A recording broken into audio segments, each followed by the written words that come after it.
a whole rook for free if I can arrange it for you. What's up, everybody? Good morning, Fast Friday. It's normal to drop rooks on Fast Friday, entire rooks for free. But yesterday we had a special treat where I did it in a tournament game. It was kind of funny. Like, I'm sitting there. I just sacrificed my rook to regain a sacrificed pawn. Sitting there very normally, like, it's fine, whatever. Sack my rook, she can't take it. And then halfway through, waiting for my opponent to make their move, I was like, holy shit. This combination doesn't work. Like, her queen is just protected. The whole point of my combination was this discover a check that will win her queen if she takes the rook in him. Oh my god. But I mean, oh my god. I just never dropped a rook like that since I can remember. I mean, it's totally a normal mistake to make in time pressure, or if you play blitz. Even for a blitz game, it's a bad blunder. But the funny part is that my opponent didn't know she was winning until after the game, when I told her that it was like an accidental blunder. But anyway, on to bigger and better things, guys. Selling my points again. I think we're getting a better profit margin this tournament. I'll calculate it out at the end and see. My only thought is, why didn't you have f6 pending for so long? You should have pushed it. I mean, the thing was, f6 was really, really strong, but I didn't see it, how strong it was. Like, the computer points out that I had f6. Both of us underestimated how good it was. Anyway, probably if I played that type of position more often, I would be familiar with that kind of motif, Jim. But I haven't actually had that many games in this type of London system or whatever. Yep. All right, the London system, my favorite opening. That was disheartening, I didn't have time to prepare. I didn't know who I was going to play. And, if I had known in advance the game who I was going to play, I could have known I would be facing the London system or whatever. But c'est la vie. Let's get some challenges. 5+3. B3. Yeah. B3's good. Yeah, you feel comfortable with that bishop on b2, but it's a little bit artificial in this King's Indian. I mean, I realized during the game.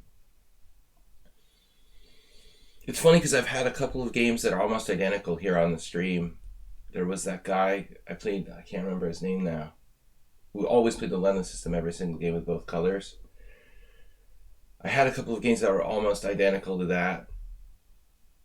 I kept thinking back to these stream games I had during the game. You played it against me?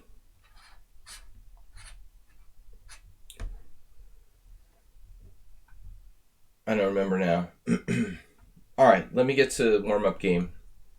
I'm starting early, guys. We're normally starting at 11. Good to see Jim. Astrobate. Was Mr. Coffee here? Jim just subscribed. We got an emote thanks to Jim's subscription. Thank you, sir. It seems like Jim's been almost a founder, but he's only been here for 16 months. Jababa.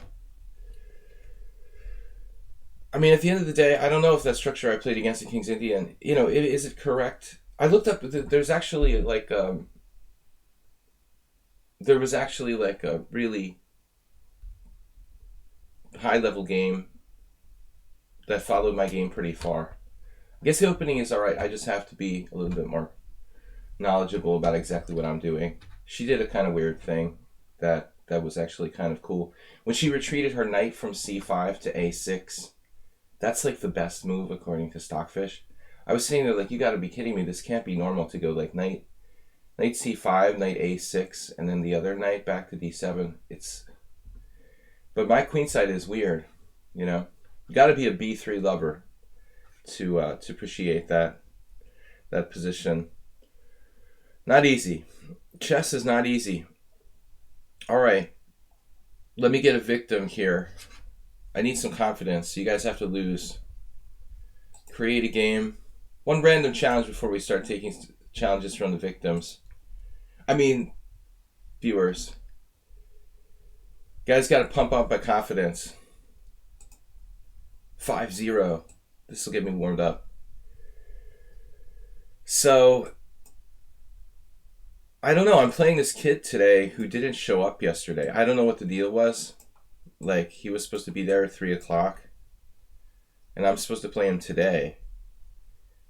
I haven't heard any notifications from anybody, so I'm assuming they're going to just, like let him play that game that he missed out of confusion somehow at a later date. My opponent is an e4 player. I'm going to just do, like, anti-preparation for my opponents. Basically play things they don't expect me to play. This is not good for black. I had a game just like this. It's funny. Something was slightly different. Maybe my opponent didn't play knight g8. Maybe knight d7. Why would you choose g8 versus d7 to retreat? Okay, 5-0. I'm normally playing 5+3, guys. That's our only time control for today. Jim? How do we feel about the b3 in this position? Make your bishop bad again. My opponent here. I'm not happy with that. He can grab the open file. He can't do anything with it. Pretty quick, actually. Jim would like to play you, but I'm in terrible shape, and I don't want to get even worse. Uh-oh. Knight f5.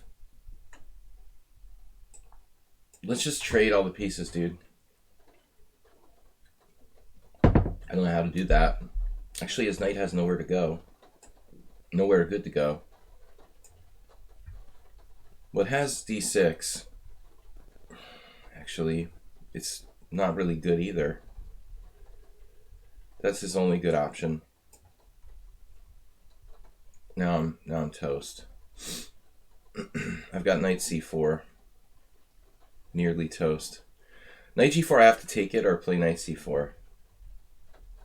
I want to play h3. Blizzard is ready for a challenge. Blizzard.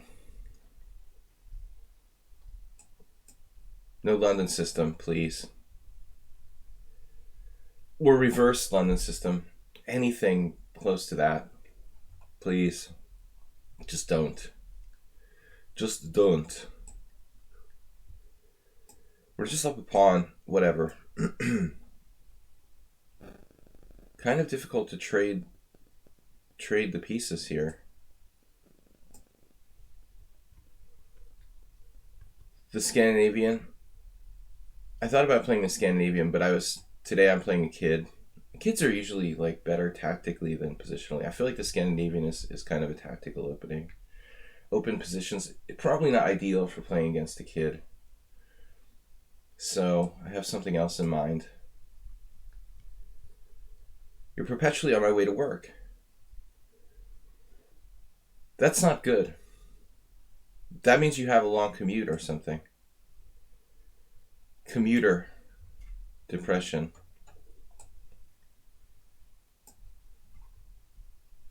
You're not a kid, that's true.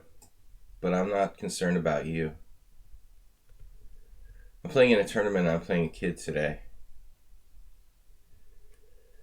And my goal is to play whatever stylistically makes my opponents least comfortable. So if they're a kid, they're probably going to be pretty good tactically. Better than other respects.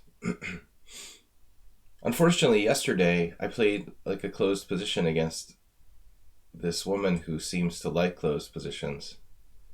That was a big mistake.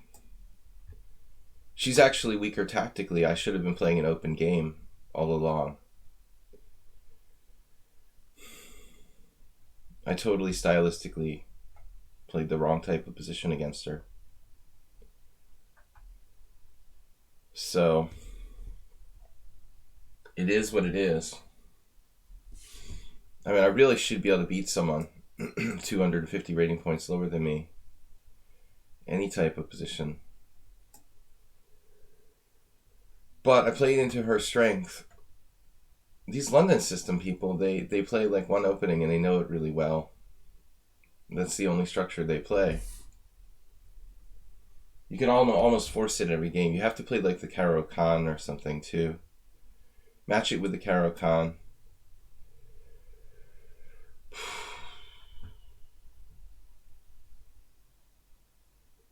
Well, I mean, I think that we're touching on the thing that annoys me about the London. It's like all the closed Queen Pawn games, Martin Kessler. Extremely dry closed positions.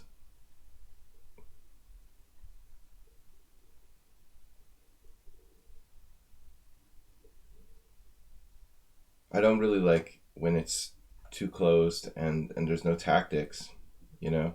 It's not that fun. And this guy's pretty good for 1800. Of course he's Russian.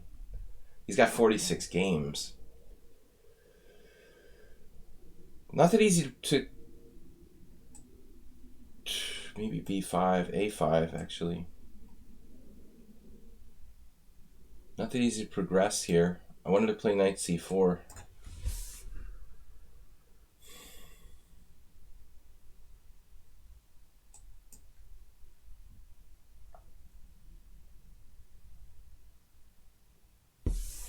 This guy's a little bit solid for 1800. Back in the days, dude, he's like playing it now. I mean, he just played the European, what was it? The World Rapid Championship. He beat Aronian twice, or that was in London. And he plays it all the time, dude. It's like one of his main openings. But it doesn't matter what openings Carlsen plays. He will beat everyone with anything, and it's irrelevant, you know? He's not an opening expert. He just borrows other people's openings.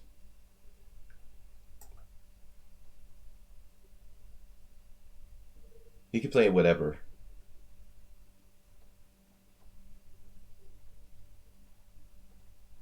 But a dry position with endgame potential, that's ideal. I don't think, he's played the King's Gambit and stuff, but I don't think that's like ideal for his style.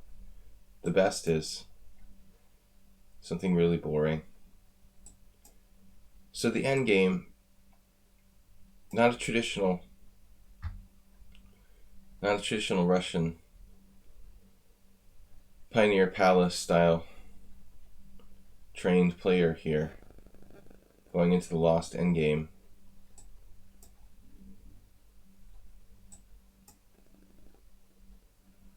But in the old days, you'd be worried about the endgame technique. Everybody on the internet sucks at endgames, pretty much. Especially with faster and faster time controls, it feels like people don't bother to learn how to play endgames. Kind of important though, kids. You think you're worse at endgames, Jim? Well, I never get endgames. You never trade queens. It's like impossible to get to the endgame. That's a good thing.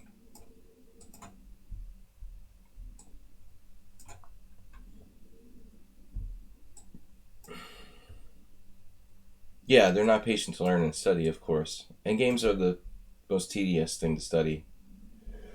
No rematch. Alright, we got challenges. Old Blues Whiskey, new. You see, I'm not normally taking these challengers. The only way I'm going to play Old Blues Whiskey is if they tell me like there's some other account that I've played before. Otherwise, I'm not going to take the challenge. I don't play like new people without established ratings. Subs first, but we only got 2 challenges and one of them has no games, so you automatically win the prize. I will not play the symmetrical English anymore. That's just insipid. What happened to B3? By the way. Here we go, another closed position. Actually, maybe that's good against Blizzard. Okay, bishop f4. You can play it against anything. I don't think a d6 type setup would be ideal. Yep.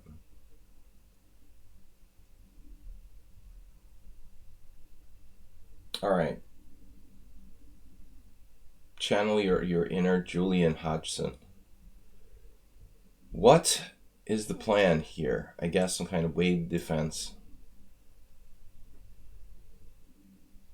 An e6 white square pawn structure. Not to allow, like, knight h4.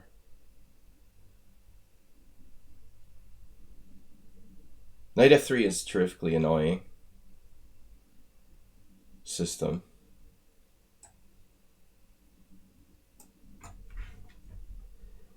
Basically, I just play this to get something interesting.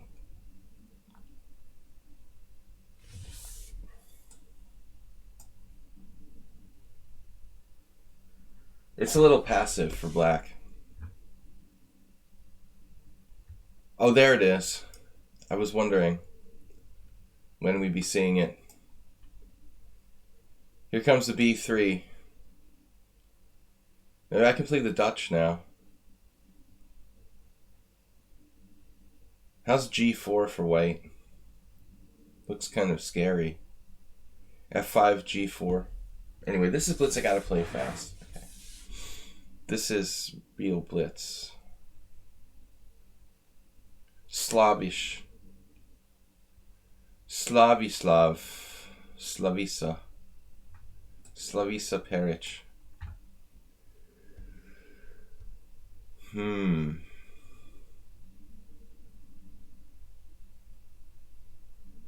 Yeah, f5, I'd love to play f5. I just don't think it's good because of g4. g4. Maybe g4 I can just retreat or something. Bishop f7. It's interesting.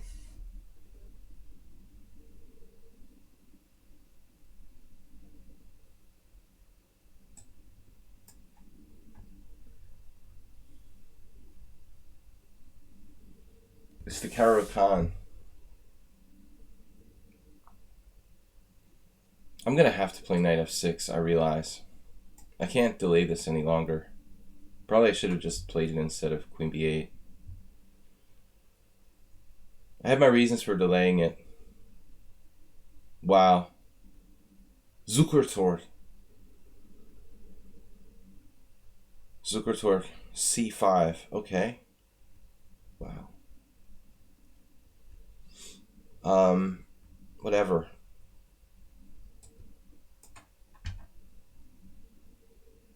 I guess we really ought to think about b5 on the queen side. I'm more of a strong point break kind of player. My tournament started yesterday. I hung a rook and still drew. It's kind of comical in a sad sort of way.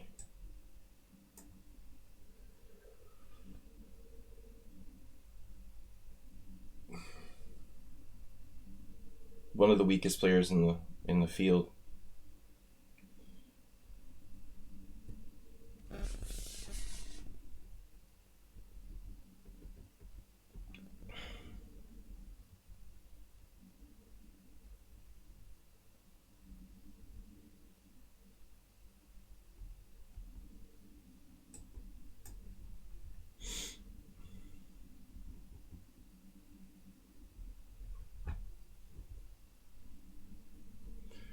My opponent must have sat there thinking I was some kind of like Einsteinian genius and I had sacrificed my rook for some 20 move combination or something. I would be scared. Unless you know that I didn't do it on purpose. It does look like there could be something there, theoretically.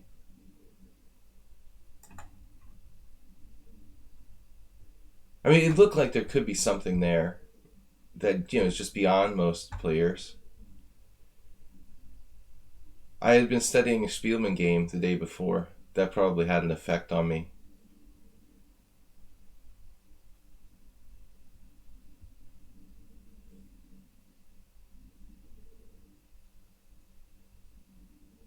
see.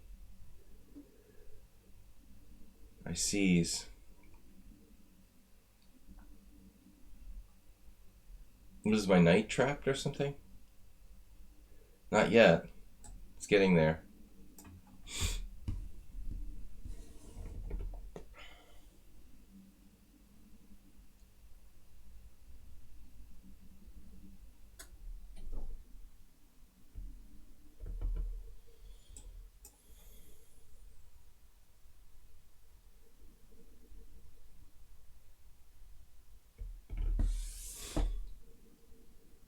Jim and I were just talking about my bishop on b2 yesterday.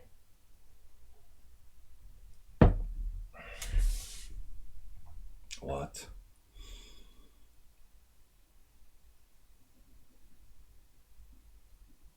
Wow.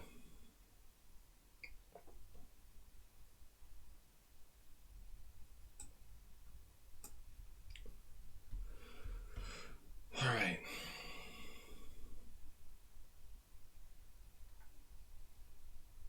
Off to work. Making donuts. I hope Mr. Coffee isn't your manager. Rudolph. Rudolph was my inspiration yesterday.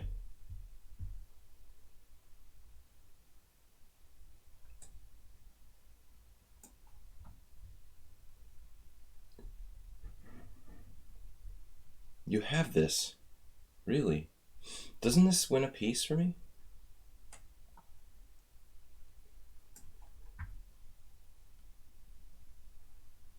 Yes, nothing is simple. Nothing in life is simple.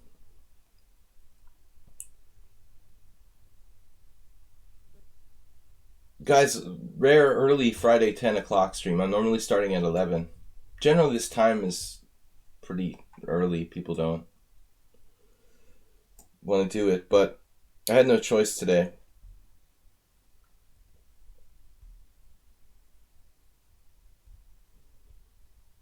I almost thought you had Queen G4 there.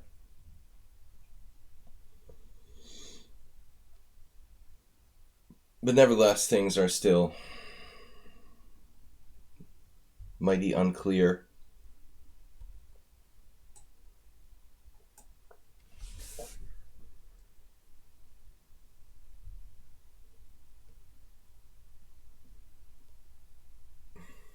I'm not sure about Queen G4 was any better than what you did.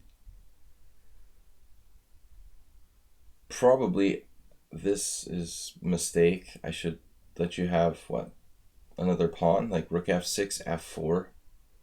Yeah, this is a mistake. Okay, this is a terrible move, actually. I should play rook f6, f4, pawn takes f4, sack the exchange that way. Bishop f7 is stupid.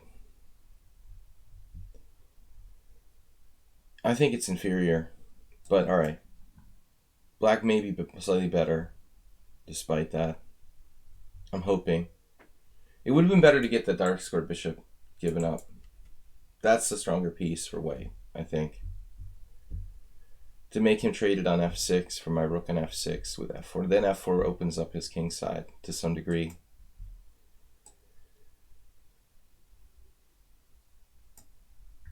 Materially, what we've got, two pieces for rook and a pawn. Most likely, in the middle game, the two pieces are stronger. All right.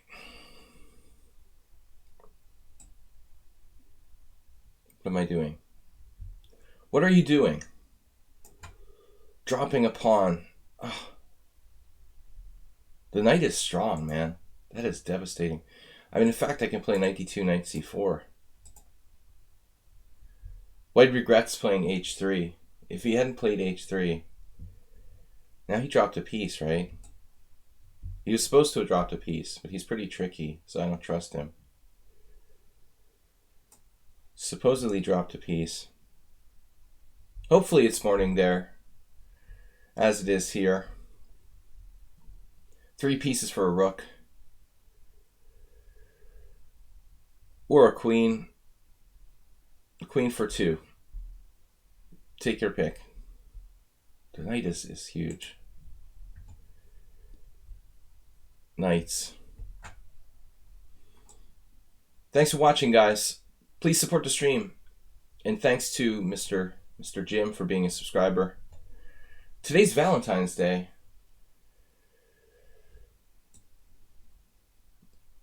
Ironically, there's 4 women in my 10-player group. I've never played in a round-robin tournament with 4 women. I mean, there's no way. Like, I've probably played like 50 10-player round-robins in my life. And, well, I mean, I can't give a Valentine's Day gift today because my opponent is a guy. Alright, anyway. Rematch. Well, I could. I mean, I'm not really attracted to the male sex, but, you know, whatever. Once I brought a flower for one of my opponents as a joke. He didn't appreciate it. Alright, so Hiroku, Imre Bardi, Alexander CL.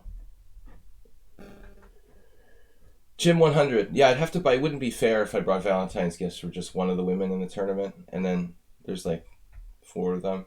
I'd have to bring flowers for everybody. Starting to get expensive to buy gifts for Valentine's Day in my tournament there.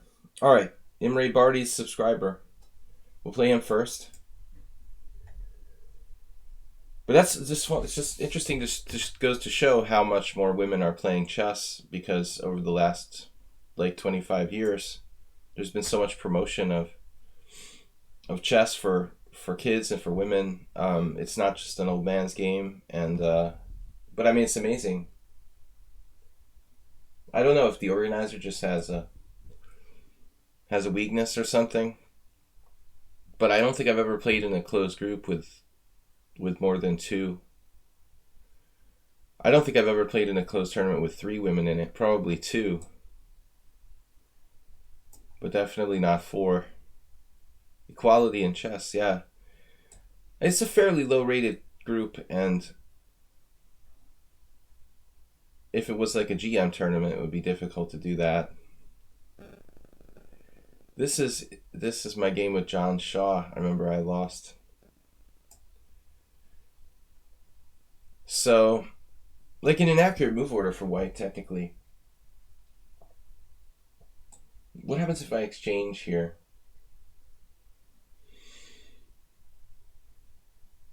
Trying to get some kind of Queen b3. He has gambits he can play. I think Knight c6, Queen takes b7, Rook c8, or something like that. Oh, this is bad. I don't know what came over me. I don't know what made me play d4 on move 2. So this looks very slow. h6, I'm having my doubts. You don't have time for that.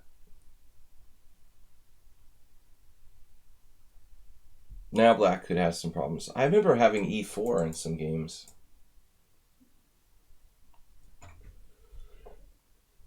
I don't know if it was against Imre Bardi or someone else, but I tried to sacrifice a pawn in a very similar position with the move e4 and then play knight e5. But I don't buy this now. I mean, I think he's just losing his b7 pawn. Black shouldn't have enough compensation. I don't know if I should take a second pawn. Knight takes d5.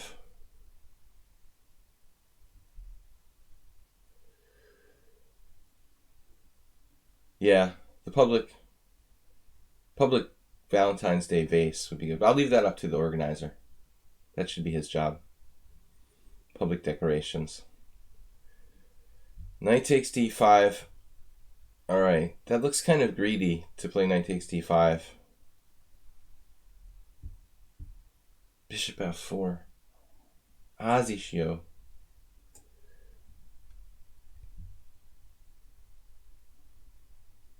Hungarian. My opponent and I both live in Hungary, so we can just start streaming in Hungarian. Bishop f4, taking away rook b8, and there's some threats. Come to think of it, I mean, I could have played knight b5, but I think maybe wouldn't be that clear. Rook c8. Knight b5, queen a5 check is possible as well. Now there's bishop b4 check, so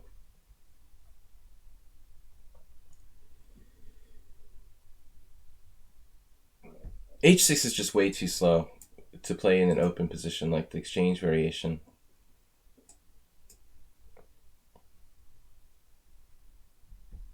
I guess he doesn't know opening theory that well. But I mean, actually it should be a pretty good variation for him. But here you've got to play. Just develop as quickly as possible. Knight c6. So at the end of the day, we're up a pawn. Now I should play h3. Everything is a London system. Yesterday we had the London system. I love it. It's so boring. Bishop c7. Oh no. Mr. Bill. I missed this last move. That's so sick. Oh, God.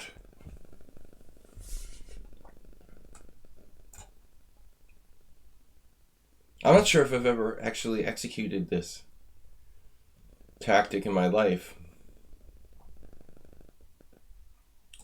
It didn't occur to me, to play bishop a6. But his rook is trapped on a8. I know about the a2 bamboo. We had to move the pawn to cam. It was getting in the way of the ratings. Our ratings were down. So Trump told us to move the camera up on the left-hand corner because we have crappy ratings. And I moved it up there. And then in order for the ratings to show, I had to make sure the board was... Even if you try to move it over like 2 millimeters, you have two choices. Either you don't have the end of the ratings are not there, or... I know I have crappy ratings. My ratings are going down all the time. Not only on Twitch, but FIDE as well. And USCF is stealing my rating points too. I can't believe it, Camel Culture. They rate my FIDE Hungarian team games as USCF rateable and take away my points because my FIDE performance is lower than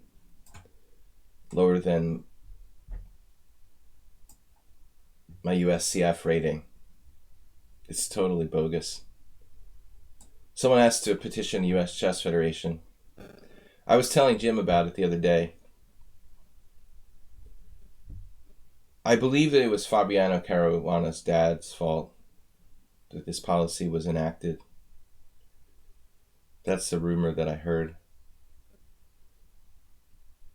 Oh, I'll definitely lose points. Well, I should lose points. Like every game I play where I don't perform 24-30 FIDE, I'm going to lose USCF rating points.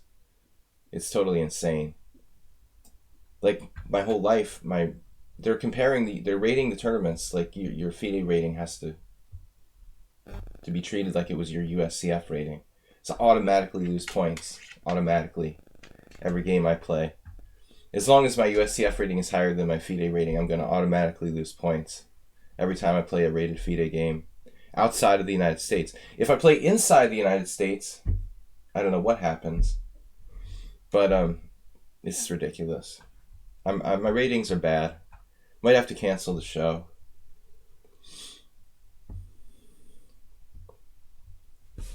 But I curse Fabiano Caruana's dad.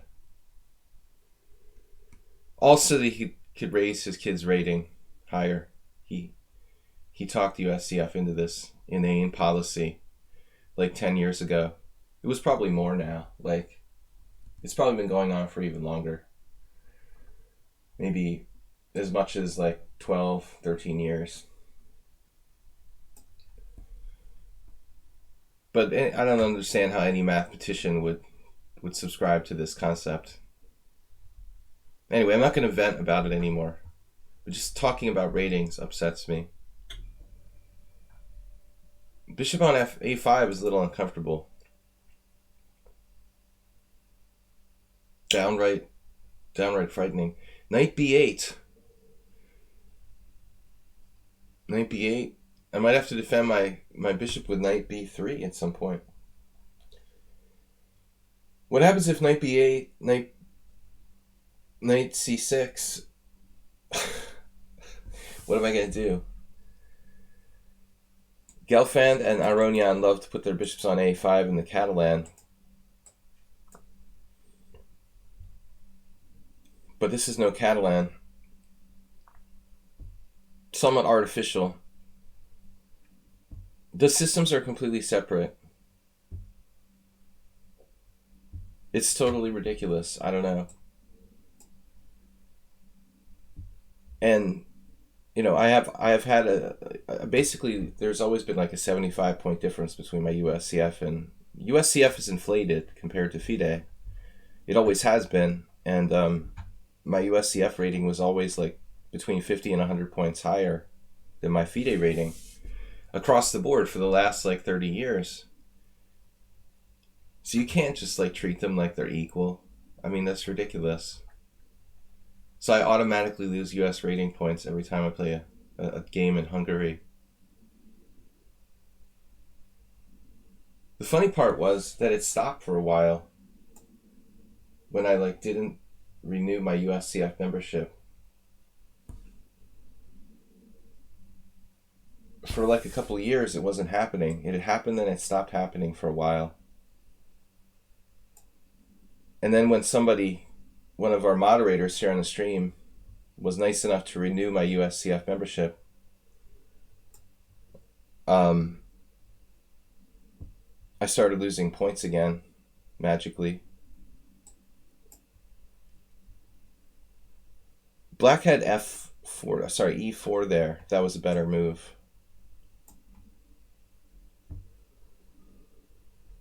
Right.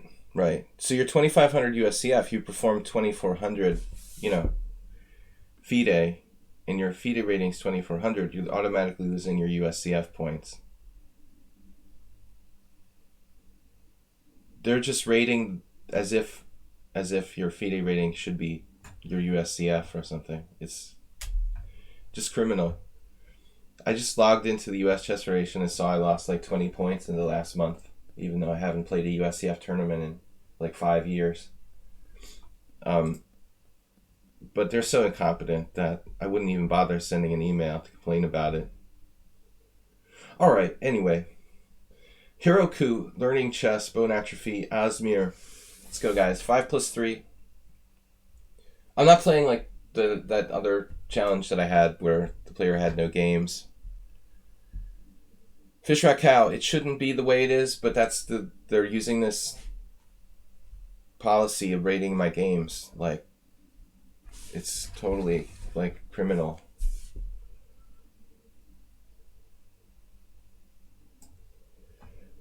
I gotta stop playing knight f3 every game. Sorry. I actually thought in my current tournament I would play like one game with c4, one game with d4, one game with e4, one game with knight f3, and one game with g3. Just to kind of balance it out.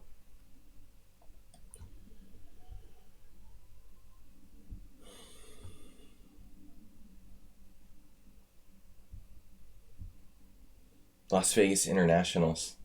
Acerbate.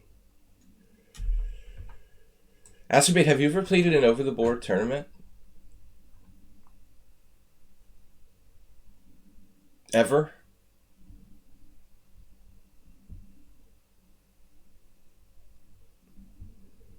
E3. God. Queen's Gambit is tough to crack. I mean, the Queen's Gambit declined.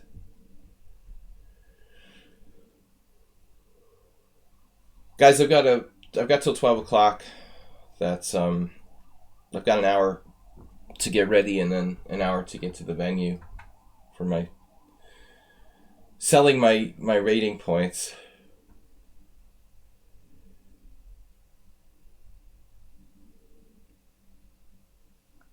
I'm not going to give up yet after one bad game. For those of you who don't know, I dropped a rook yesterday in my over-the-board game. It was just a combination. I thought that My opponent couldn't take it. USCF has a rating floor, and it's controversial. So like old masters who achieve some level in the rating system are allowed to claim like a, or automatically claim, I guess, like a 2200 rating floor, so they can never go below that. They also have floors for people who are suspected, I guess, of sandbagging the ratings on purpose, which seems like a reasonable thing. The NM floor, no. Basically, they have to be like higher than that, like life master, like 2300 for a long time or something, in order to claim the 2200 floor. They would have had to have been like, what is a life master? Kind of like the USCF equivalent of like a FIDE master or something. So those people with the 2200 floor were like lifetime 2300s, at least, or better. It's not like they were like just 2200 and life master. Exactly. Life master. Brainwall. Brainwall is a good example of a life master. He's like a USCF FIDE master. Master of ordering breakfast.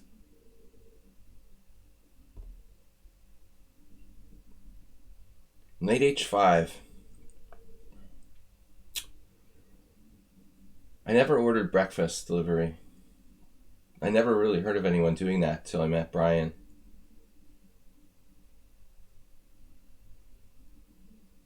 Bishop takes e7. I don't know, I'm looking at weird moves here. I had some Star Trek. I have a Star Trek chess set, and that broke very easily too. Had to glue them back together. It didn't do a lot of good for its sale prospects.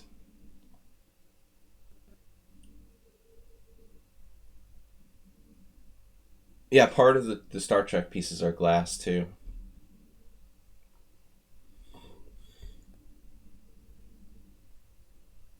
It's just not designed to be used in practical usage. Rook f e1. White has nothing.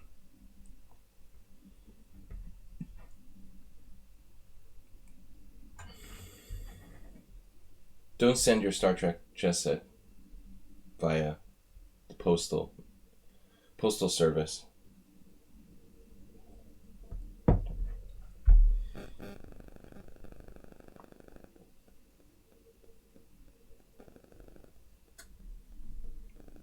Yeah, I lost a point. I can't be expected to perform 2430 FIDE. I mean, when my FIDE rating is 2335 or something. So I automatically lose points. Jim looked it up. It's the funny part is like they had turned it off for a while and then turned it back on arbitrarily. Like, what? For like 2 years it wasn't affecting my ratings. And then Mr. Coffee thought I was going to play in a tournament, so he bought me a USCF membership, and then my ratings started moving again in a downward direction. I've gone from 2444 down to 2428 now in the last like 2 months. It's just ridiculous. It's all because of Fabiano's dad. But the funny part is turning it on and turning it off. I thought it would turn off again, like once my USCF membership lapsed, but it's not. It's like it's still turned on. I think that, I don't know, man. Like chess federations in general are just incompetent. Organizations are incompetent. I mean, whatever it is. FIFA, FIDE, USCF, whatever you name it, Republican political party. I mean, everything is corrupt and It's just funny though, the USCF. But I mean, at this point now, I'm sort of hoping it just keeps going down under 2,400, so I can maybe win some prize or something.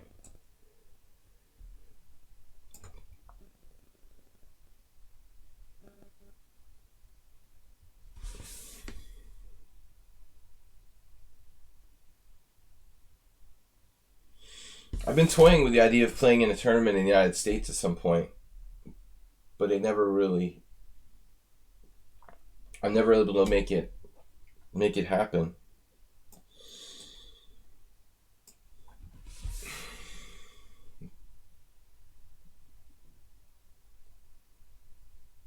I didn't have any time in the summer, and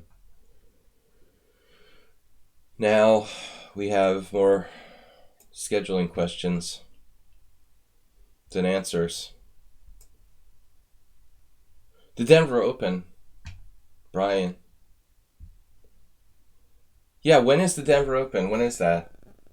Do you guys have it scheduled at a certain time? I heard that Danny Wrench was a big hit.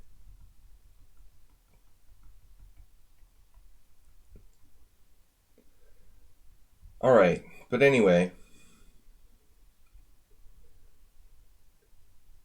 I was just wondering if you guys scheduled it to like correlate with some.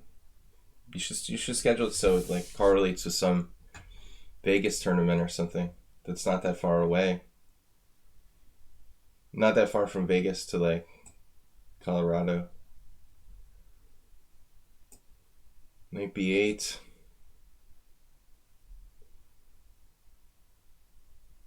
We got nothing. He found Knight b8. Okay, not nothing. I have this. I guess that's better than nothing. Now another defense. Can I take this?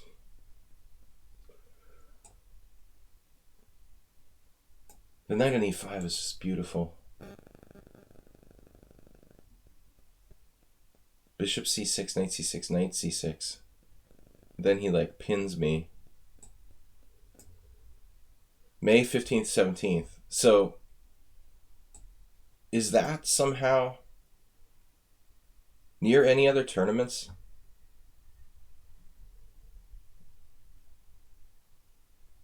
The popular streamer has done.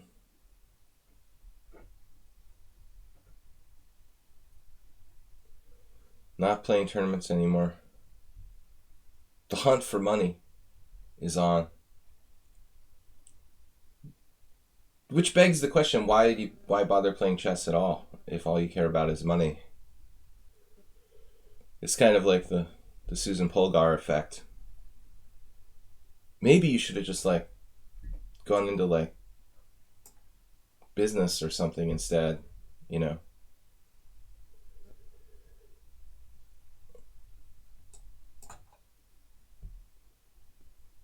If you love money, don't play chess. You know, that would be my first advice. It's that simple. It's like being an artist, you know. I think I'm going to become like an artist because I want money. I want to make money, so I'll become an artist.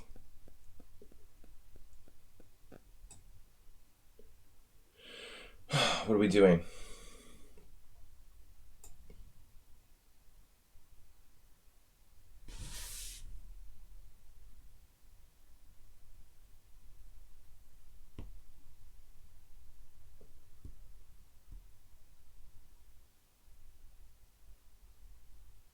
Chess sells.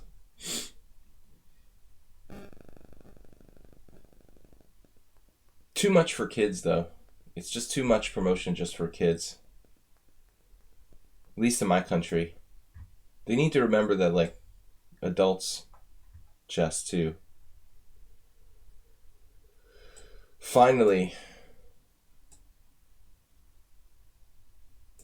Be careful.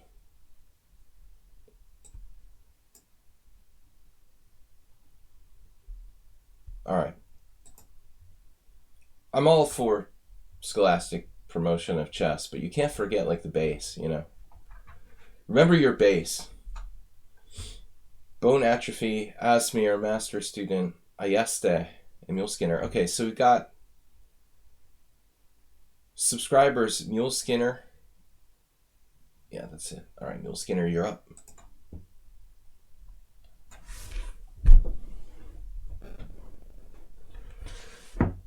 Corporate chess.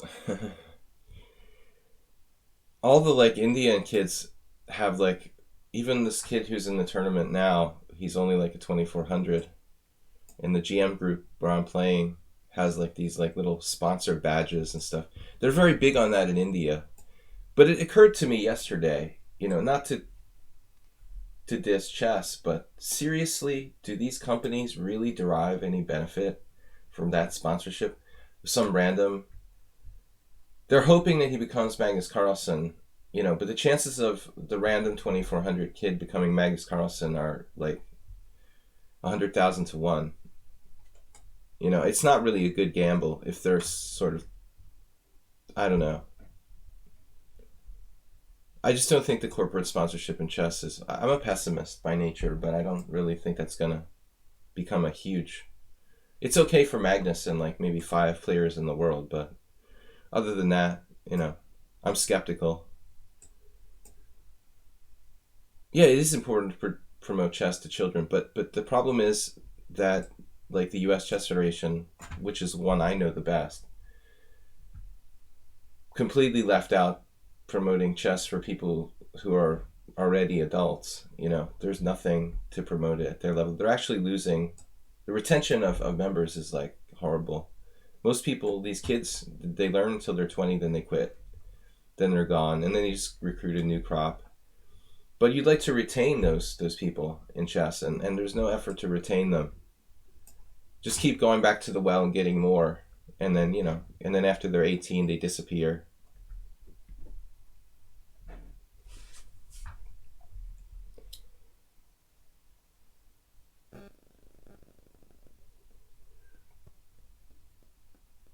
Well, I mean, I think becoming a GM is, most of the people I see that become GMs are like financially secure kids whose parents are wealthy. You don't see a lot of like poor kids becoming GMs or inner city GMs. Only if you can afford for your parents to like pay for, extremely expensive trips all around the world. I mean, it's never, in a way, like it hasn't changed that much. If you think about it, like Morphy was this like wealthy guy, wealthy young man from New Orleans whose parents were extremely rich. He had time to play chess and then gave it up to become a lawyer. So things kind of haven't changed that much in the last 150 years.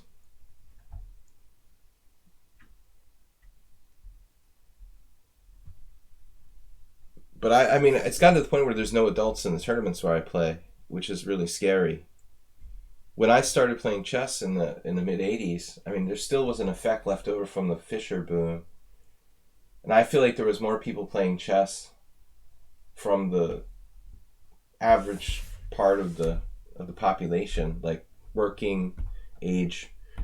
You'd see like working middle-aged people going to chess clubs and playing chess, and now it's just like either pensioners or little kids. And you go to a tournament and there's only 3 categories of players who play: professional grandmasters, little kids, and like old people who don't have a job. Nobody who's like working can afford to take time to play like in chess tournaments and stuff like that. But if you go back, really, like you go back 30 years ago, I think there was a significant amount of middle-aged working people who were playing in tournaments. And that has stopped, and then you got to ask yourself why. But I think partly because it's not promoted to those people. The game is not being promoted. All anybody cares about is focusing on promoting chess to kids. Part of it is making money. The parents of kids are the number one target market for making money from chess.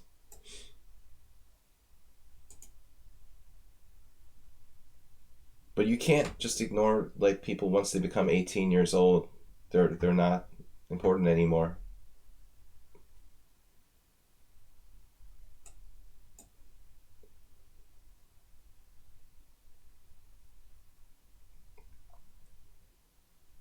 Chess is just something to put on your college resume, your college application. I was a grandmaster at age 16. Can I get into Harvard? Then I'll quit chess when I'm 18. It's like ridiculous. I mean, I play chess because I love it, not because I want to get into Harvard.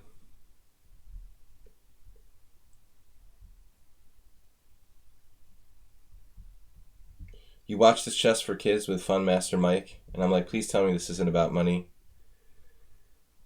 Well, you know, the only way for the chess players to make money is to teach chess to kids, it seems.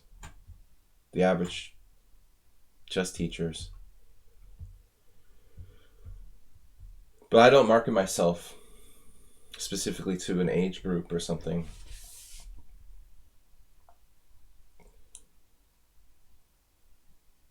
I mean, I feel uncomfortable playing tournaments where there's no other people like me, honestly.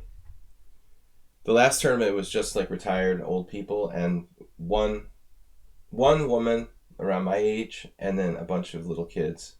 And there was nobody else. She was a WIM, about 27, and me, and then nobody else was. It's just weird, you know? I'm like, what am I doing here? This is a strong move by black, e5. I forgot I'm playing Mule Skinner.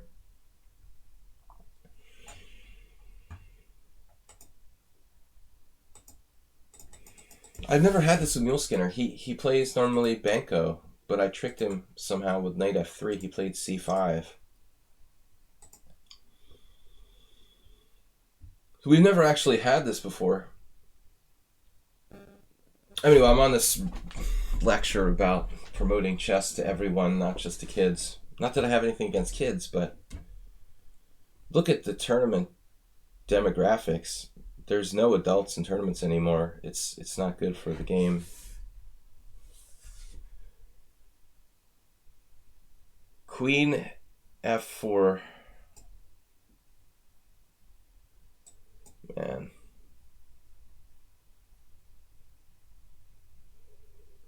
I mean, in the old days, in the late 80s, chess clubs were very popular.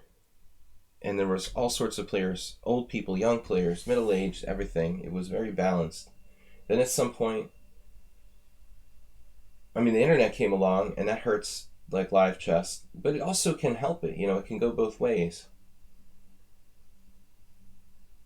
I think that it's just like there's no promotion of chess to adults.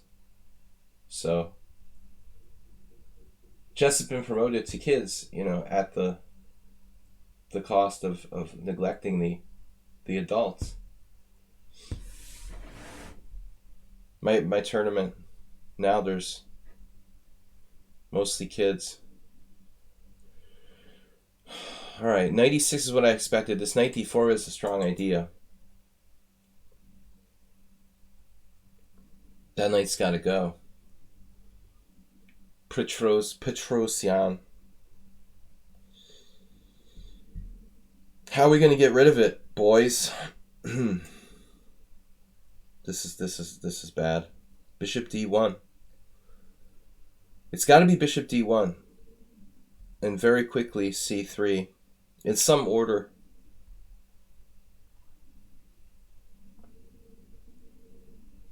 Maybe bishop d3, but I have this problem. I have a problem with knight b3.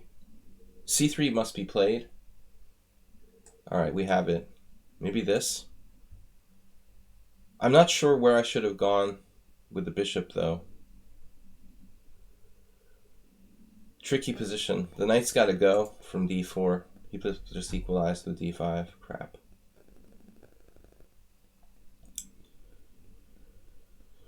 Oh, man. That's a quick calculation there by the Mule Skinner. Got the knight f3 check.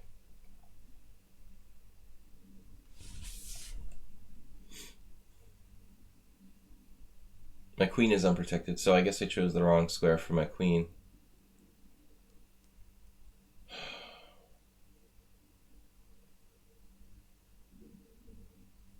fail. Oh man, what a fail. Knight f3 check. There's no way to protect my queen. Takes. It's terrible.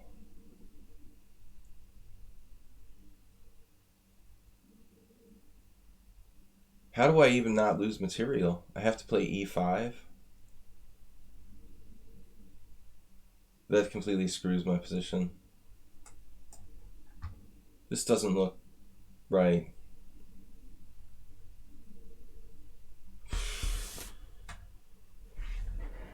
The 80s were good for D&D. That's true, Soltigo. Mule Skinner's all about trying to trick me. I guess Bishop D1 was the better move at the end of the day.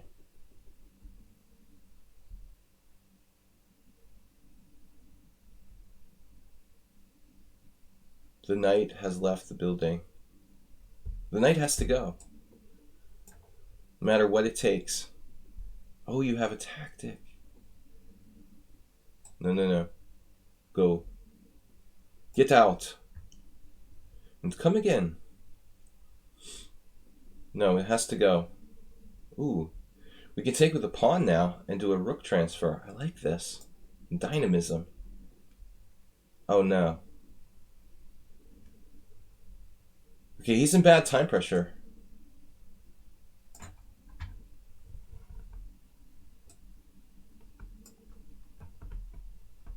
Yeah, he's got issues.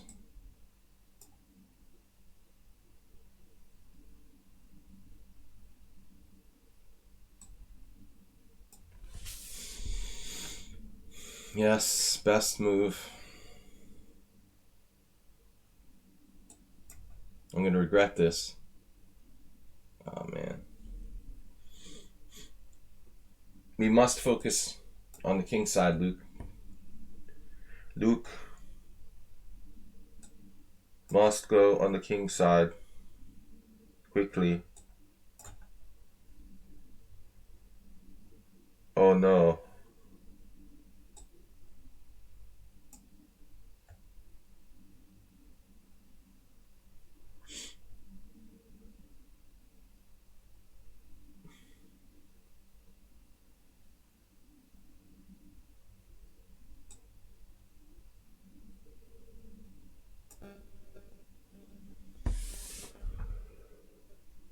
Stockfish approved.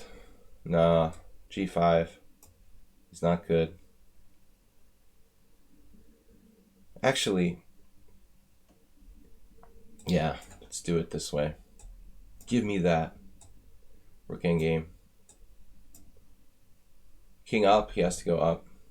I'm just kidding. Just kidding.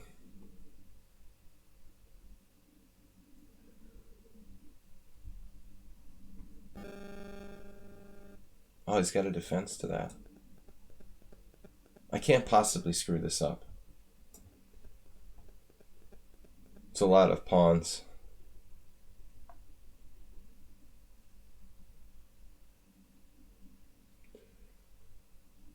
You have a mate threat, nice.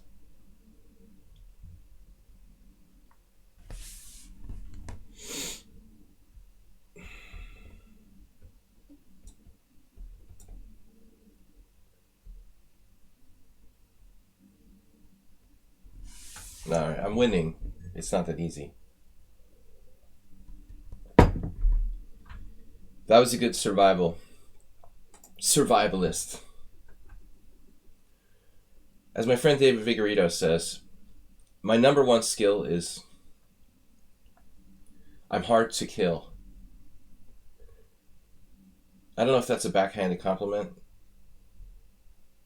And Alexander Wojciechowicz called me the tricky fish. Yesterday I dropped a rook in my tournament game and still didn't lose. Oh, that's good. Anyway, guys, I've got 55 minutes left. 55 minutes left to play all these games. I don't think so. Who's a subscriber? No one. None of these players are subscribers. That's fine, though. I'm not supposed to take... Actually, Blizzard, I wasn't supposed to take subscribers first today. My whole point... Let's get this out of here. My whole point was that... Where's my challenge list? What is this? Eventually, I keep dropping rooks. Yeah, I'm just too aggressive. That's my problem. Last time I refused a draw by repetition and lost on time. And now I just like sacrifice rooks for nothing. If I just tone it down a little, maybe we'll do better. What was funny in my game yesterday, like 20 moves, there was no exchanges of anything, not even a pawn.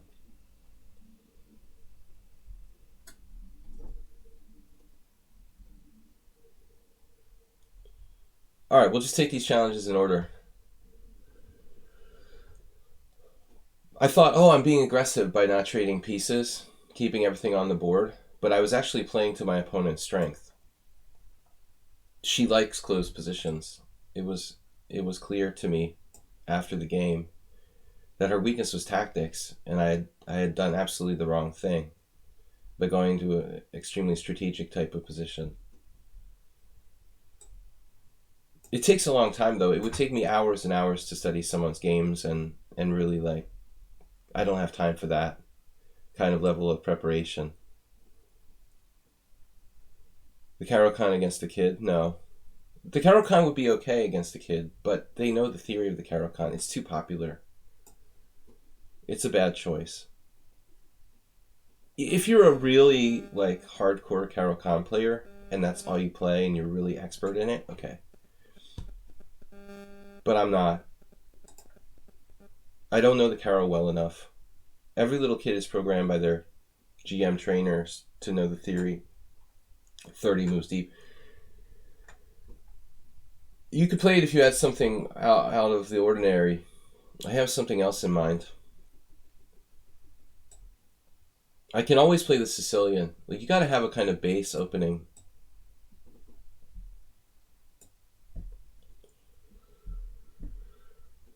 What is this variation? I'm supposed to play c5.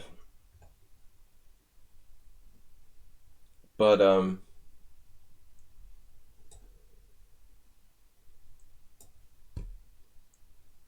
this position is right? Knight f4.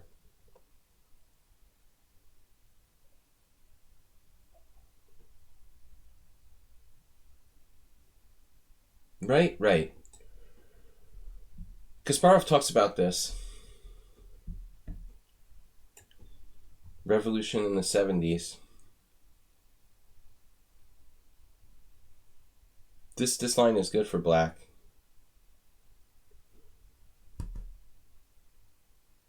It just takes me a while to remember what I'm supposed to do. Then I play rook odds. If I just don't drop a rook, imagine how far I could go.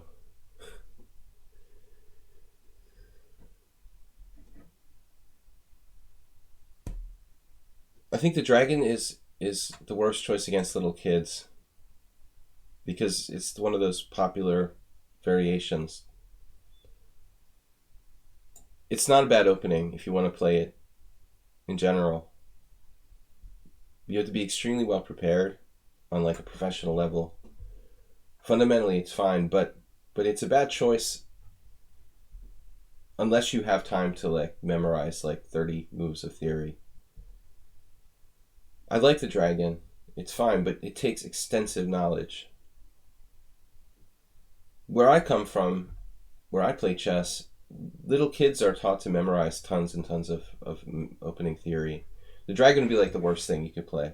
The second worst would probably be the Najdorf, and the third worst would be like the Caro-Kann or something like that.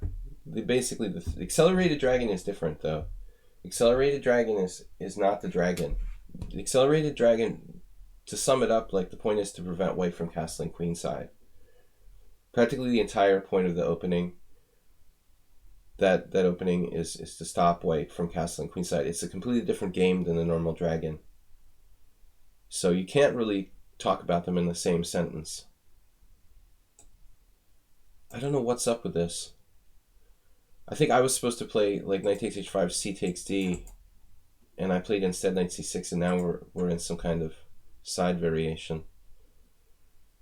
I'm not supposed to play knight c6. I'm supposed to play cd right away, but I couldn't remember the theory. And if you get the Marazzi bind and you cry, yeah, you draw with someone 200 rating points lower than you. But there's a positive side to the Marazzi bind too. Like, you can hopefully draw with someone 200 points higher than you too, if you really know your stuff.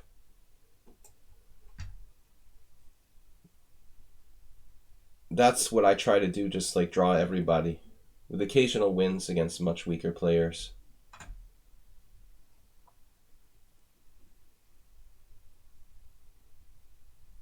Queen takes, probably a mistake. All right. Is this a good idea? We shall see. Jim.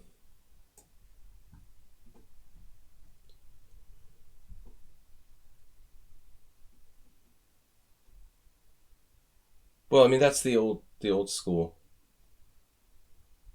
system where you play the same thing your whole life. But it's not like popular to do that anymore.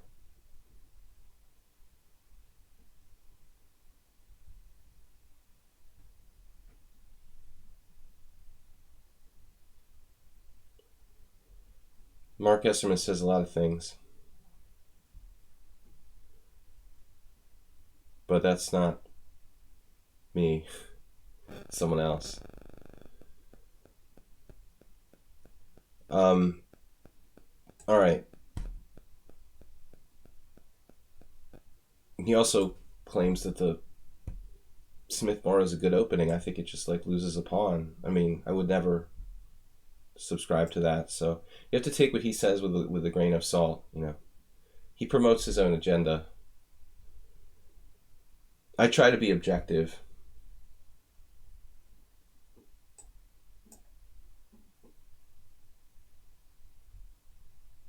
This is an interesting game.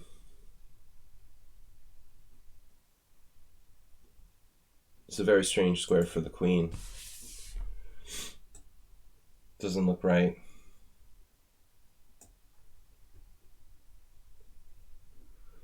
White could get into a lot of trouble here, as you can imagine, if he doesn't get his groove on pretty fast. Aha. I can't avoid it.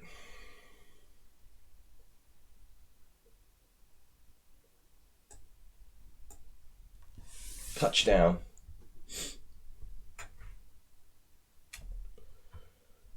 Well, the Smith-Morrow is, you know, I don't understand it. To advocate it for beginners is okay, but to go beyond that, you know, advocating it for like expert players and above seems stupid.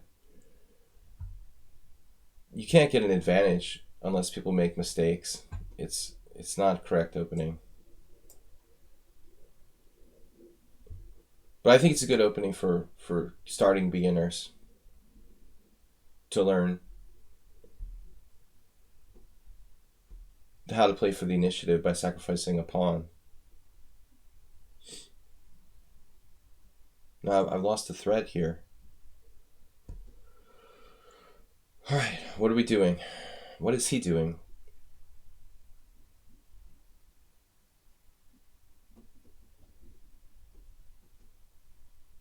The best, exactly. Like, you can equalize with white. Like, most Morrow gambits I had against strong players, because not too many people play it. Against Mark himself and against Lev Millman, the only people who ever played it against me, like, they had to kind of, like, just barely get a draw with white, you know? That's not the way I want to play the white side of the Sicilian. I mean, I want to try to get an advantage, not, like, try to get my pawn back and get a draw. You don't need to look any further than the list of players who play that opening to know that it's not great for white, you know? It's like fake news. How many grandmasters play the Mora Gambit with white? Practically none. Like once in a while. Maybe in a rapid game for fun or something. It's ridiculous to promote it like it's a good opening.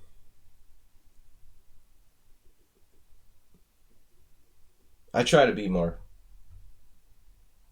realistic. What the heck just happened? So Bonaparte just freaked out without any reason. He was having trouble finding a good move, I guess. F4. I don't think there's any other move. I mean, F4. You have to protect this pawn. Free pawn. Oh, he just lost his mind.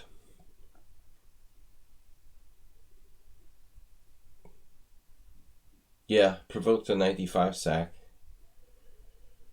Of course this is not good for white. But what happens on f4?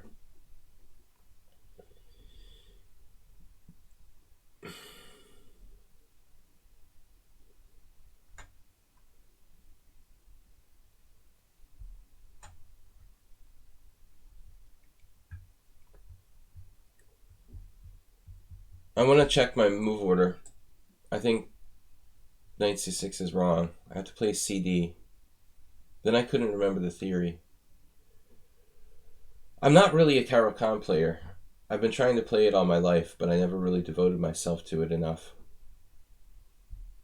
It's like I half know it, but that's not enough. Especially with a popular opening, where people know tons of theory. It would be a massive mistake for me to play the Caro-Kann in a tournament game, especially against a little kid.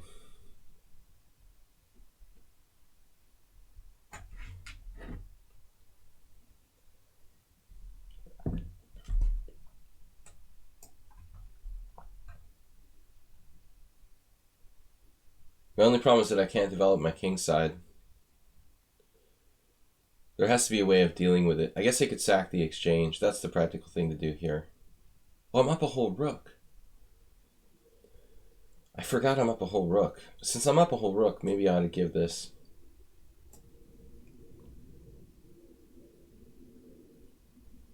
Give that up. Solid choice. Don't be greedy. He actually has 3 pawns here, but they're really bad pawns. This one's going.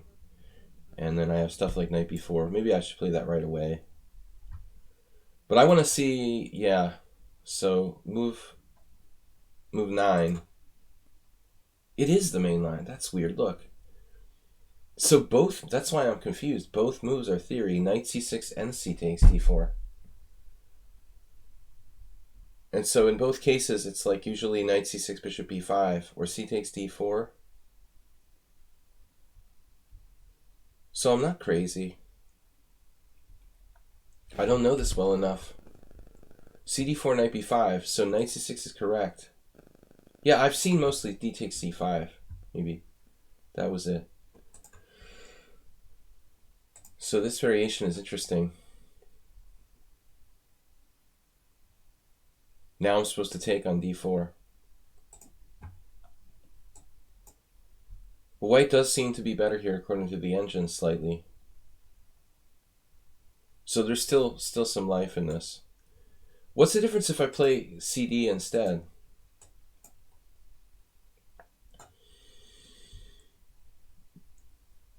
This move is popular.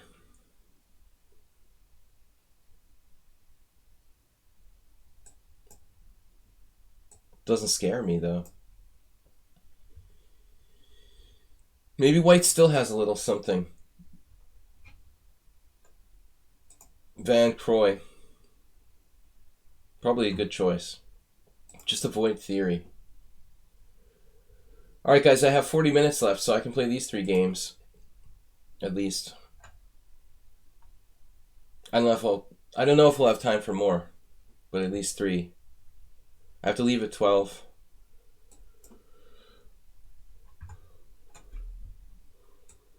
Definitely planning on playing the modern defense today.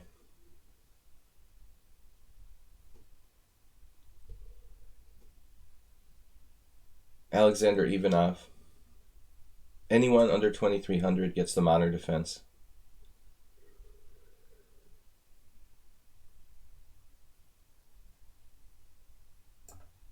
This can transpose to the Benoni, obviously. Form of a Benoni. And what do we do? F4. Brony.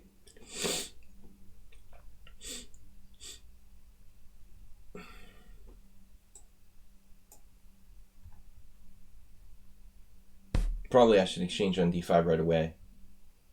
But it doesn't matter now.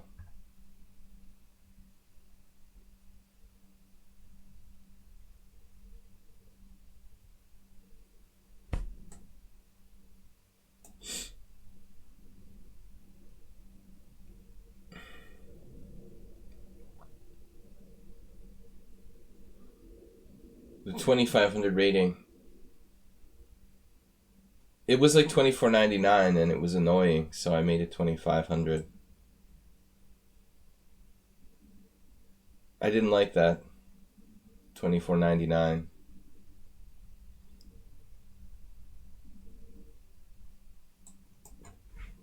They could resist. they could regret playing h3 here. Not so easy. Wait. E5, F5, E5 takes D6, knight on EC6.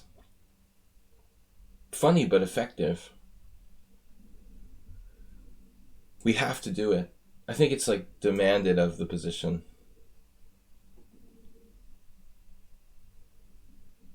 I never answered a D6 push with knight on E to C6 before, but I think we have to. It's the only way to fly.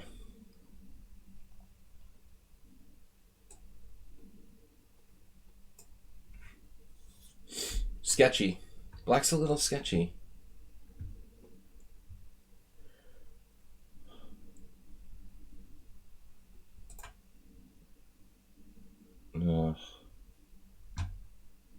It's not enough the guy's like streaming here all the time. We have to talk about him. This is getting boring. As if like the 13-hour streams weren't boring enough. All right. H4. Wow. I feel an exchange sack coming on. Good luck for the tournament. Thank you. Everybody loves him.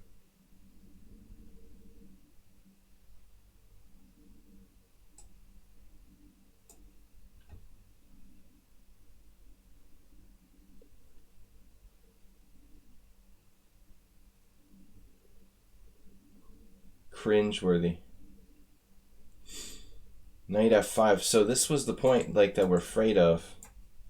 Knight getting into E6. I would be willing to give up the exchange if I get enough juicy weaknesses to attack.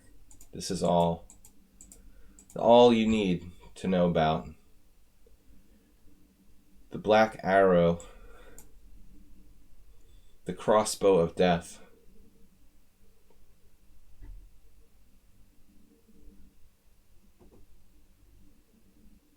Meanwhile, this bishop is solitary confinement. Man. So queen h4. That's one strong move.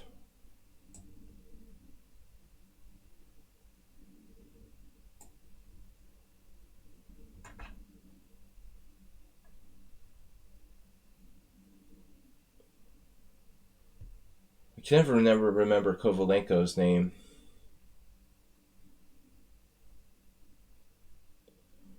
He played this against me, and I used too much time with white. It was like 2 years ago. I missed this, actually. I thought something else. I thought he had to go king h1. Black objectively is still clearly better. But I forgot, like, bishop d4 check, king h2, I have nothing. So we should probably just retreat.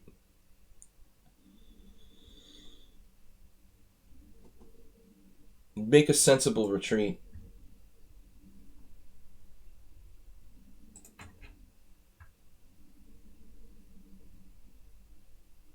I didn't see anything there.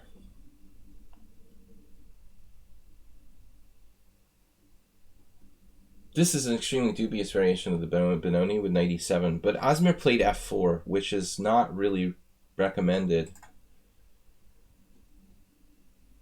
I mean, f4,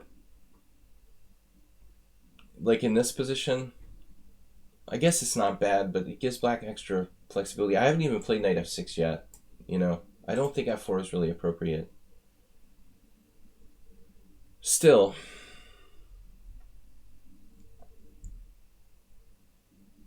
it seems like he has some chances. Both my bishop and my knight want to use the d4 square. Black should be clearly better anyway. Although he can kind of lock it down with g5 now.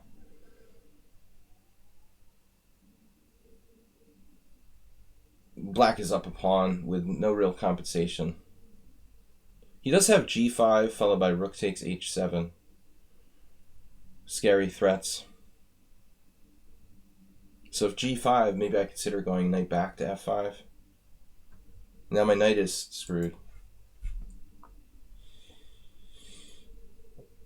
I don't think we played this right. You know, we made some sort of inaccuracy. I don't mean you guys, but me. Why not the bishop check? I just didn't see what it did, Asterbait. Well, my concern is where to put my knight. That's the thing, we can't all be on the same square. So I would have to put my knight on another square if I put the bishop on d4. Where would the knight go? And it's not very stable on h4. Bishops are long-range pieces. You know, you do this a lot, that you play your bishops like up front to provoke weaknesses and stuff, but you have to keep in mind that in a lot of cases that can be a mistake. We've got a very good pawn sack here with c4.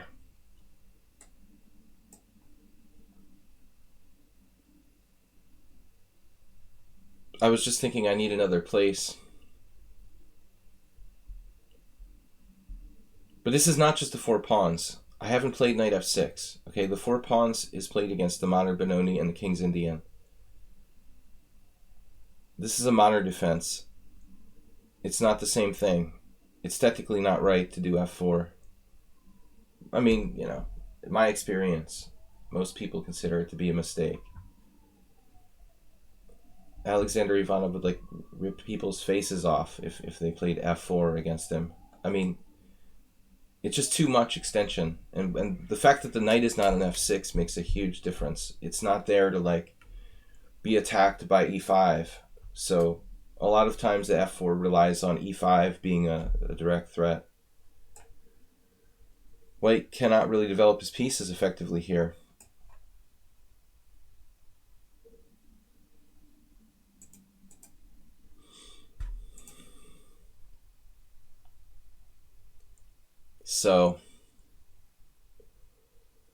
So what? Knight check, takes. Double piece sacrifice, maybe.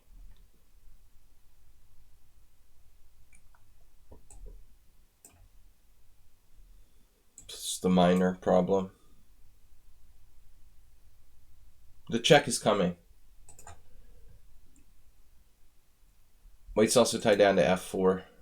It's over now. Just loses everything. All the pieces are in the game for black.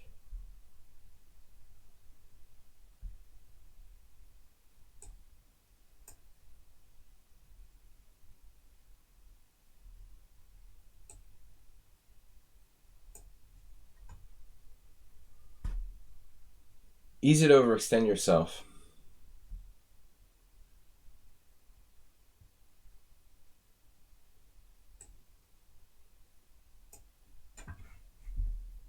I missed maiden.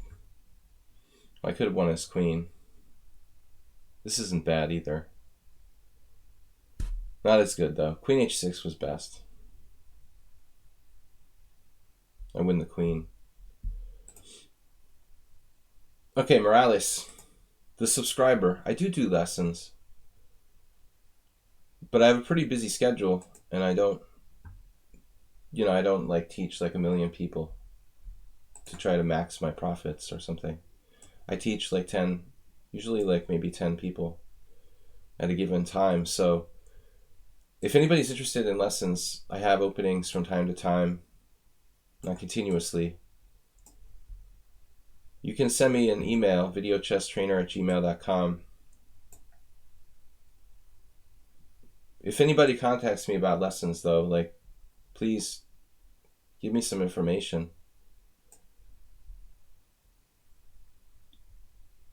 This is my new system. Morales probably studied it. I think I played it. Just email me for information. I have a sliding scale. I bet someone does. All right, knight takes e5. But I don't like to discuss things like my rates. It's like so cheap to talk about that, like online. Knight h3, knight takes e5. I was raised, you never talk about money in public. Knight h3, knight takes e5. Let's think about this. We have to play e3 now.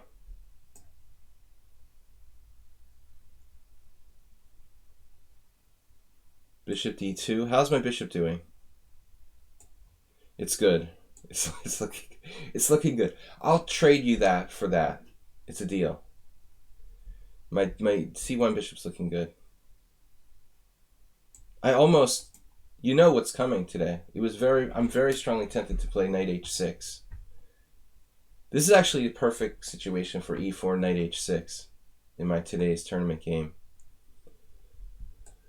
My old favorite, but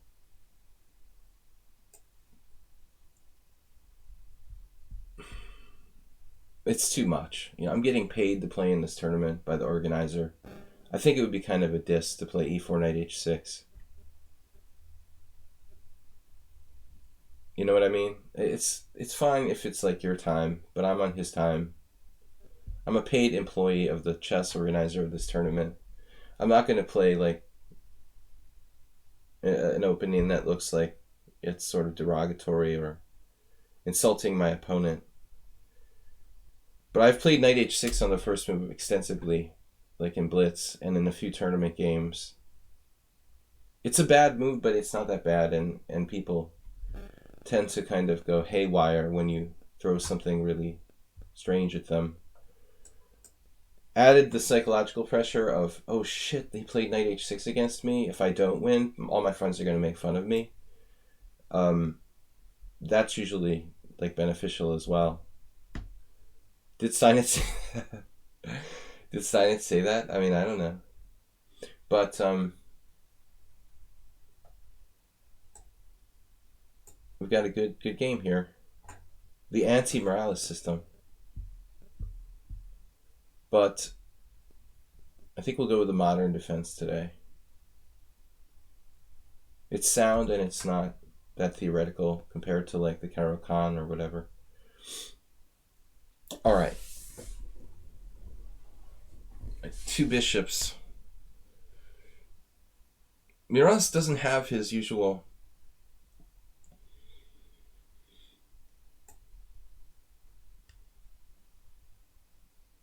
I was a tiny bit concerned about queen g5 there.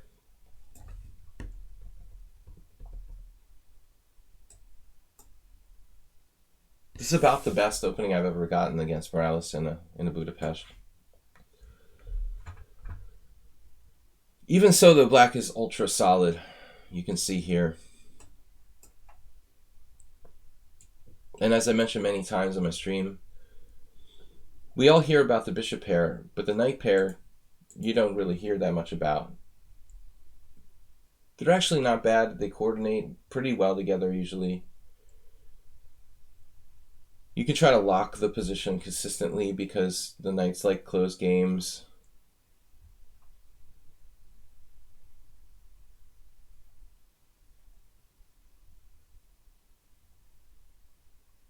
I don't want to get too passive.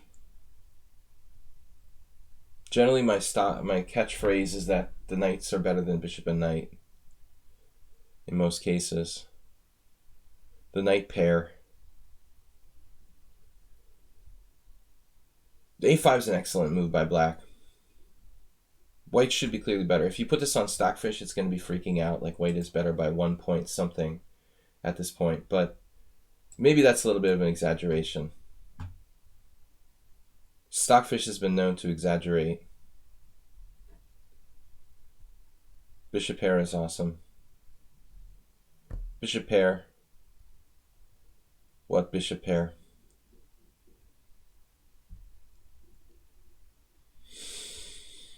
Rook d1.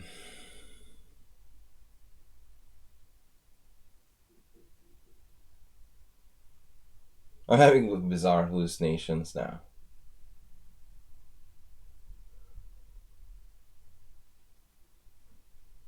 Jesus de la Villa. I played him in Spain, and I have no recollection at all what the opening was. I think it was some kind of Sicilian. Maybe he was white. I can't remember. I really thought that Morales should have played knight b4 there.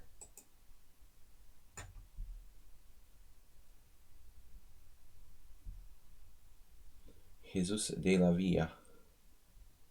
My Spanish has gotten progressively worse. Like everything else, without practice, it was never that good to begin with. Here comes the knights again, with more outpost squares.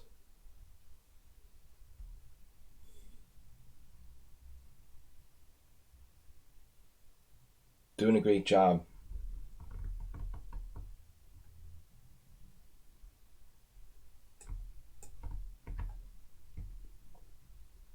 The temptation to take his knight on g4 is very strong, but I think I should try to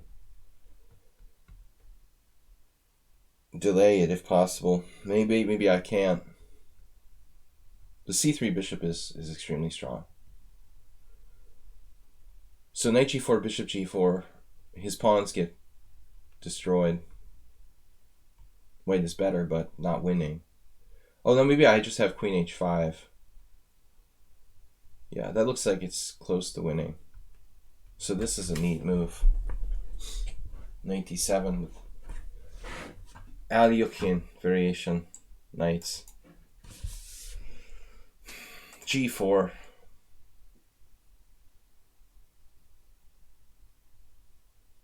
Knight f6 and knight c5. Have potential.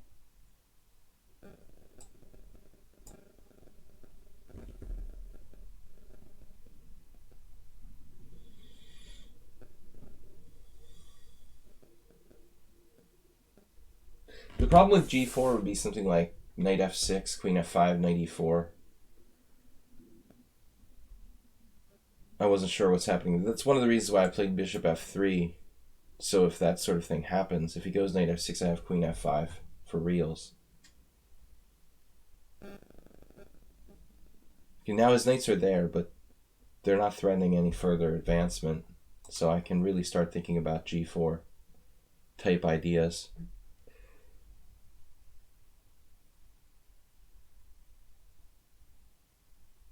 How to do it, though?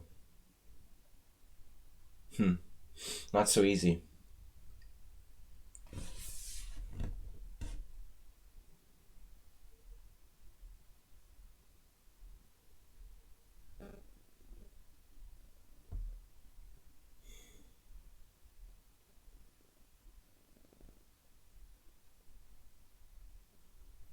Yeah, it's actually incredibly difficult.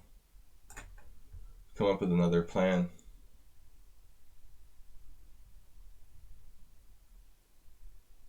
This is it looks wildly aggressive, but I don't know what else to do.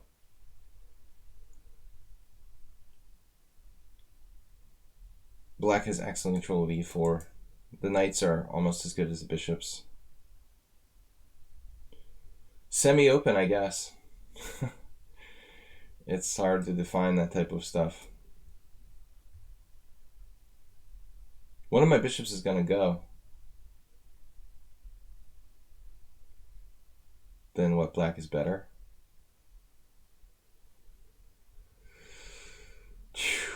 Man, this is looking kind of weird.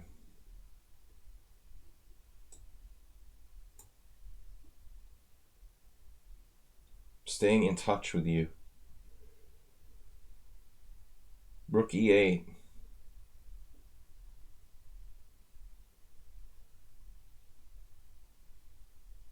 I called it.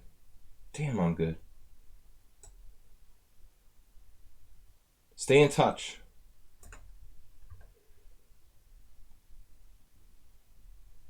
I wanted bishop h5, but he has the sick move queen h4 there. That's the problem. Bishop h5, queen h4, bishop e8, queen f2. What is that, a perpetual? It's probably only a perpetual check, but enough to be annoying. So he wants to go to g4?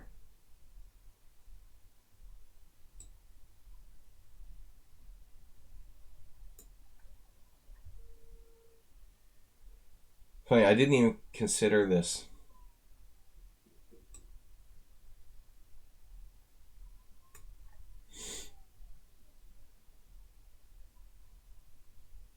He's just evil. What? You can do that?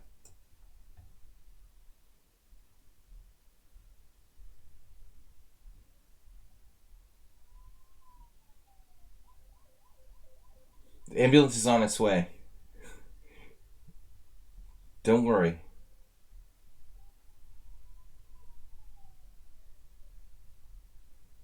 Knight f5, he's just twirling back into position. Knight here or knight here.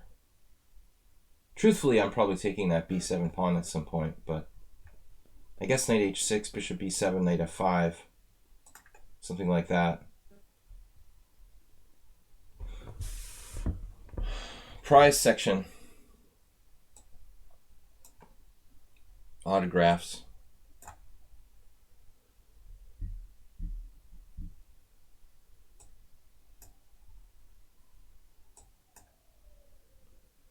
I thought he would at least play rook e2. Now it's over. So, surprising tactical lapse here by the very tough Morales.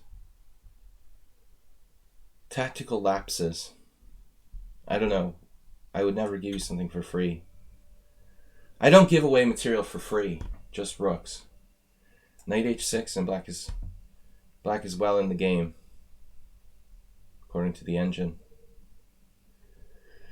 Not takes possible. Probably my last game for today, guys. Then I've got to go. Good job fighting back from, I think, a slightly worse opening.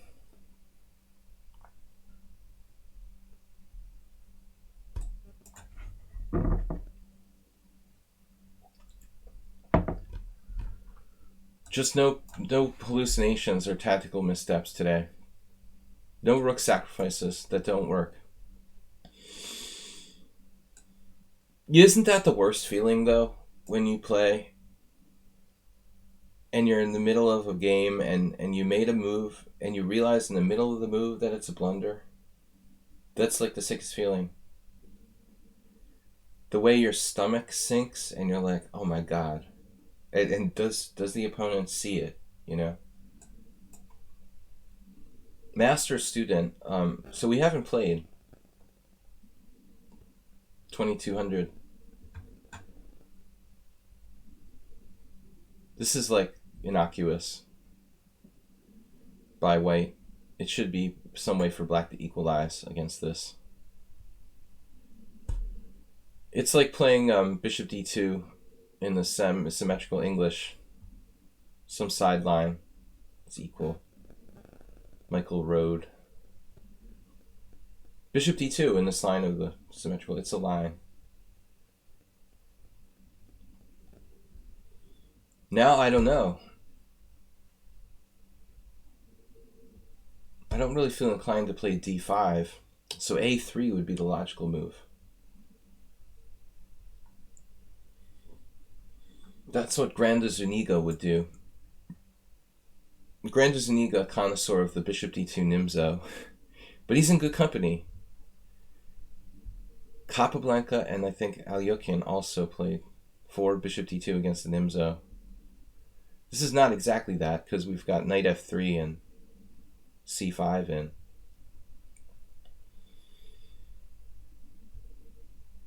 There's no DGT boards. My tournament is not being broadcast. They're too cheap. We even have a good hotel, but where the venue is. But I'm very disappointed. They've even got these awful clocks. Sci-tech clocks. They're like predecessors. They're dinosaurs. And they're very, very prevalently getting stuck. These big silver clocks with little silver buttons and gray clocks with silver buttons, and they very easily don't register when you press the button. So I've seen maybe 10 GMs get just destroyed by these clocks.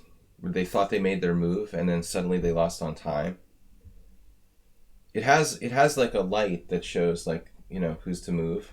But I mean, normally you make your move, you press the clock, you don't think about it. And I've seen 10 people literally get victimized by these clocks. Still, even if you know about it in the heat of the game, it's easy to forget.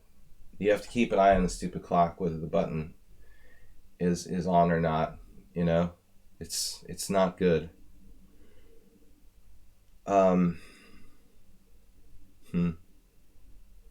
Kingside development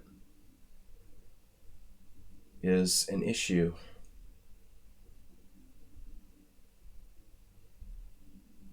Take b4.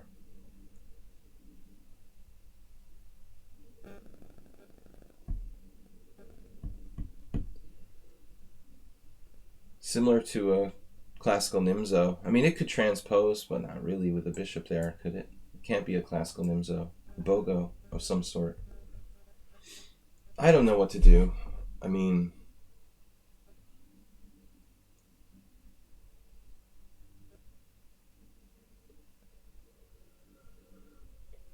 it's a blitz game, so better not take too much time. See you on Monday. Yeah, I'll try to stream on Monday. I will be having a simul on Sunday. I've got to go to Miskolc, which is really far. And Miskolc, and it's 2.5 hours by car. So if we leave in time, I should be back in time for my Sunday simul at 6:30. There's a small chance. That's the next stream, guys. Sunday CET 6:30-ish. There's a small chance I might be late. I'm either playing with Ochotnik or Grandmaster Ochotnik, or this Hungarian kid who's 2300. I don't know. That's my Sunday entertainment. It'd be more fun to play Ochotnik than I can farm him for his rating points. Right, Jim?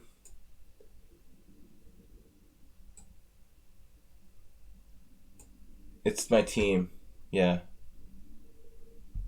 Ochotnik is a little bit higher rated than me. By 100 points or something. Maybe not even that much.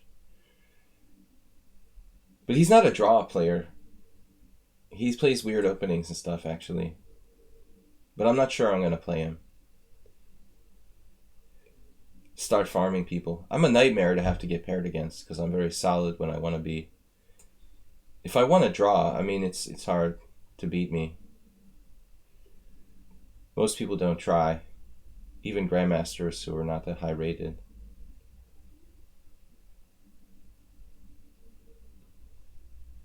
But yes, no. That's why there's a day off in the tournament. Hungarian Team Championship is very widely participated in by almost everyone. So usually when there's a closed tournament here during the season, that Sundays, the Sunday rounds are a day off. Rating Point Farmer. I've been getting farmed for a while now. It's time to start farming for myself. Tired of getting farmed.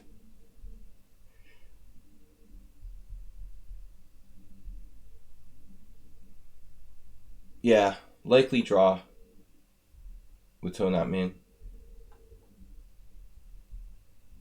What color do I have? White? I'd rather draw with black. We can farm him. Not for much, though.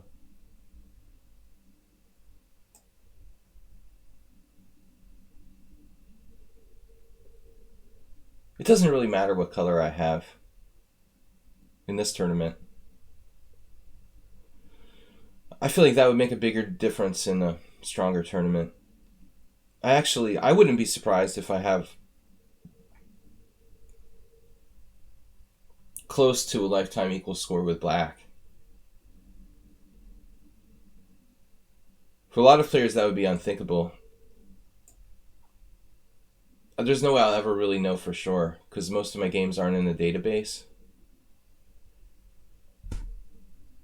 Dude, he saved this game against this Kazakh girl yesterday. She's really strong. She played amazingly. She sacked a pawn and she put the fear of God into him. But then some point he tricked her with his tactic. Just when it looked like he was totally dead or getting close to totally dead, he basically just snapped his tactic off and just won an exchange. She almost lost. I thought she was going to lose. She was down in exchange. But there wasn't that much left. So she made a draw somehow. It was a ridiculous opening. With white, it was symmetrical English where she played d4, knight takes d4. And it was a normal e6 symmetrical English. She just voluntarily retreated her knight from d4 to c2 in the mainline position. Dude.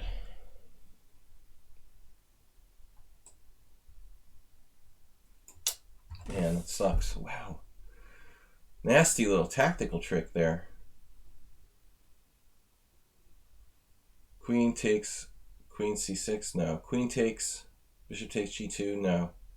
Queen takes bishop f3.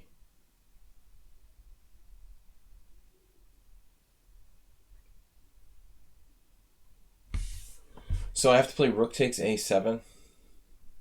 Looks like it's forced. Only move. Wasn't really planned. It's not as bad as hanging a rook, though, which is what I usually do.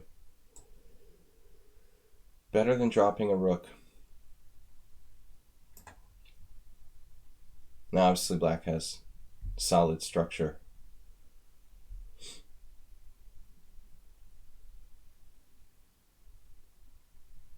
Yeah, that sort of sucks. Takes the fun out of it. Go into grovel mode. Grovel mode.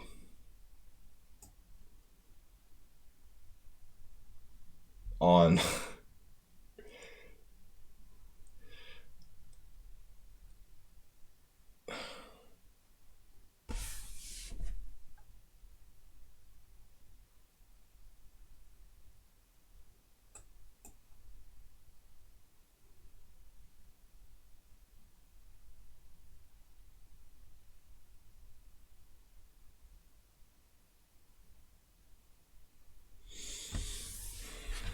Yeah, I definitely didn't expect any tactics in this position. Knight takes b4. Good eye. As they say in American baseball. Good eye. They use that in other sports, probably archery. Now it's a good question, actually. The bishop's pretty strong. Clearly white is slightly worse, but it's a draw. This is a draw. Okay, if he wants to win, he has to keep the queens on. But I mean, it's not easy. It would be a really tough endgame.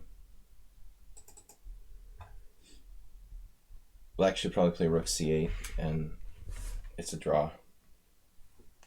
Maybe I'm even a tiny bit better now because he has to play rook c8, but I don't know. Objectively, it's a draw. The engine will say. It doesn't matter, though. I have to go. Yeah, now white is a tiny bit better. It's still a draw, though. Either way, I mean, he was better. Instead of queen c5, he should not trade queens. But it's still a draw. Draw is draw, like either way. Anyway, knight takes b4, nice tactic. Didn't see it. Does this work? Should work. Apparently it doesn't work. Wow, what? I can play queen takes b4, bishop f3. Oh, I didn't count the pieces. Duh. See how sharp I am tactically? I saw this, but I was like, I didn't realize I had two pieces and a rook. Very deep. Not a good tactic anyway. The sleeping international master. I have to go. Get prepared for my game. I'll be back on Sunday with another stream, simul stream. Come by on Sunday learning chess if you can. 6:30 CET. Play our simul. I should be here. If I'm late, hopefully not by more than half an hour. But it's a long drive back from Miskolc. I will see you guys. Thanks, Mr. Coffee. Thanks, everybody, for subscribing, taking part in the stream. I will see you on Sunday. Bye-bye.